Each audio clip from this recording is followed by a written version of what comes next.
Jacob claims that he always selects candidates based on the fact that they are flawed people who are alone and lost in their lives.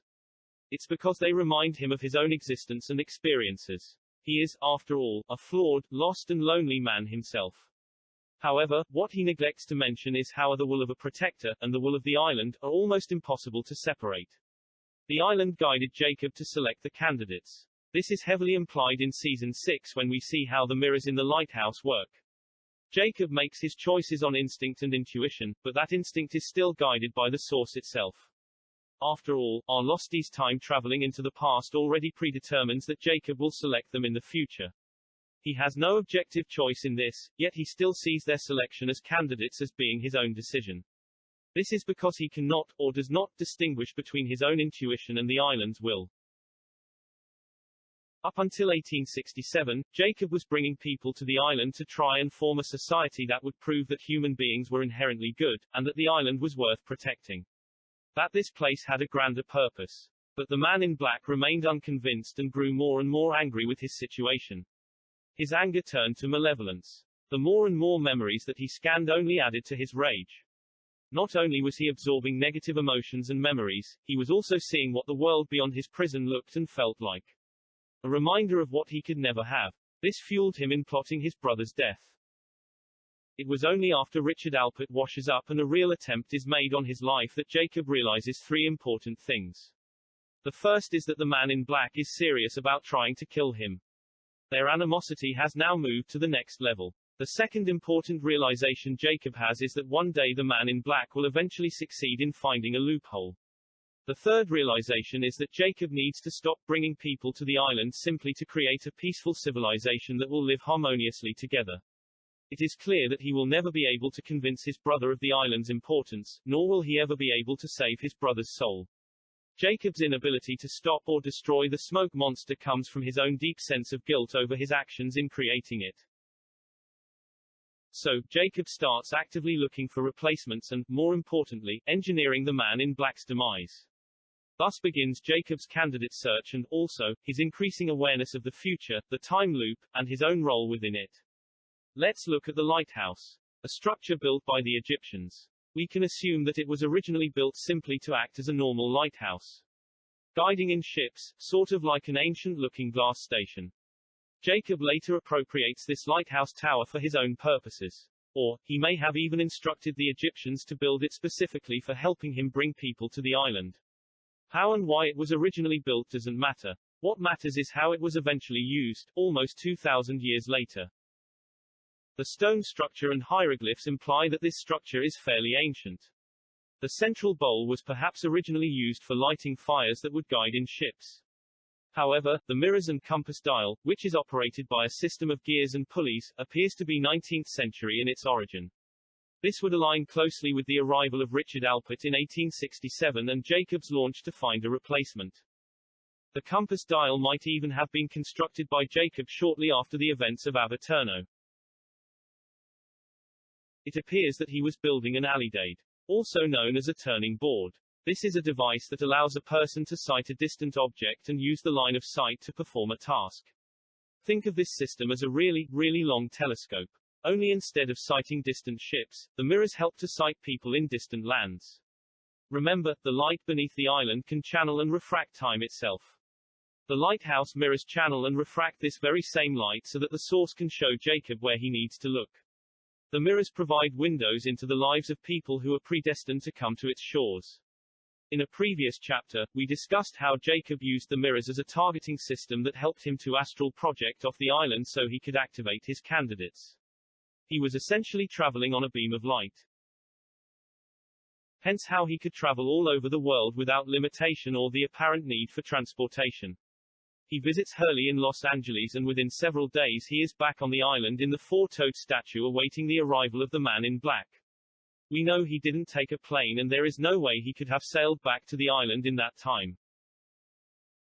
On his first time operating the newly installed compass dial, Jacob used the pulleys to revolve it around until the mirror reflected something other than its physical environment in the tower.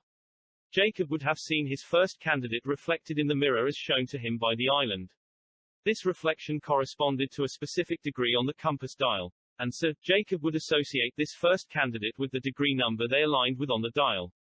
For example, maybe the first candidate he ever saw in the mirror and watched was a person named Wallace, who could be seen at degree 108. Therefore, his name would be associated with 108. This is why candidate names and numbers do not appear in a consecutive order. Their number assignments are based on when they appeared in the mirror and where they correspond to on the dial. Jacob would watch a candidate, learn about who they were, then write their name down on the dial next to the degree they aligned with. He came to understand that these were people the island needed. People who had destinies to fulfill, whether they would become Jacob's ultimate replacement or not. The very nature of the lighthouse strongly implies that the island was literally guiding Jacob in who he would watch and who he would select for candidacy. As for the cave of candidate names, a case could be made for one of two possibilities. The first is that the cave was really the Man in Black's outpost. As a location, it suits his modus operandi pretty well. It is incredibly hard to access. Subterranean, underground, very dark, almost the opposite of the lighthouse, which is a high tower.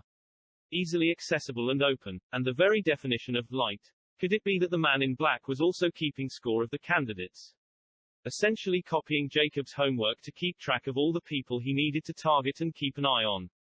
It is entirely plausible. However, the other possibility is that Jacob duplicated his list of names inside the cave specifically so that the Man in Black would find them. After all, there is a ladder descending down to the opening, which the smoke monster would not need. We know that Jacob was sowing the seeds of the Man in Black's destruction for many decades. He tells Kate that, "It's just a line of chalk in a cave. The job is yours if you want it, Kate." Which implies that crossing off names from the wall doesn't stop someone from being a candidate. It's only if they die and their light returns to the source that they cease to be in contention for the job. Kate's name being in the cave but crossed off made the Man in Black underestimate her importance. And we know she is the one who ultimately delivers the kill shot. Jacob also held back on activating both Hurley and Saeed until very late in the game too, which caused him to stay below the Man in Black's radar for a long time. And we know that Saeed is the only reason that the rest of the candidates survived to the endgame. And that Hurley is the one the island ultimately needed to take over the role. The lighthouse only ever showed Jacob who the island needed at a specific time. In other words, back in the early 20th century when Jacob was finding his candidates, the degrees on the dial were not all actively showing reflections yet. Degree 23, Jack's number, had yet to appear. Notice how the only images we see depicted in the mirrors by the time Jack and Hurley use the lighthouse in Season 6 are of active candidate locations. While the other notches of long-dead candidates show nothing at all. Which means the mirrors only reflect relevant, active candidates at the time. Any which way we slice it, Jacob's selection of his 2004 candidates was entirely predetermined. This is due to the time travel loop. And this is where our understanding of Jacob's decision-making gets more complicated because we are talking about determinism from the point of view of someone who can sense that predetermined future. Jacob recognizes the importance of the time travelers when he becomes aware of them. Let's say that Jacob first senses the presence of time travelers way back when Sawyer left a rope in the ground during the Egyptian period on the island. This knowledge of these strangers from another time might have come to Jacob without full context yet. He only finally understands their purpose in the larger tapestry of time once they appear to him in the lighthouse mirrors. For example, Sawyer appears throughout the history of the island. More specifically, he will appear in 1974 and start to live out a life with the Dharma Initiative on the island. Jacob will observe this. Between 1974 and 1975, Sawyer appears as a child in the lighthouse mirror, which corresponds to degree number 15. Jacob makes note of this, then uses the mirror to visit Sawyer off-island as a child, during the lowest point in the boy's life. He touches and activates young James as a candidate. And finally understands the purpose of James Ford in the grander scheme. Knowledge doesn't come to a protector fully formed. Think of it like this. Jacob is piecing together a very large puzzle over a fairly long period of time. He receives different non-consecutive pieces at different points in order to create an overall picture of the future. The lighthouse mirrors and the corresponding numbers, and his candidates, are those puzzle pieces.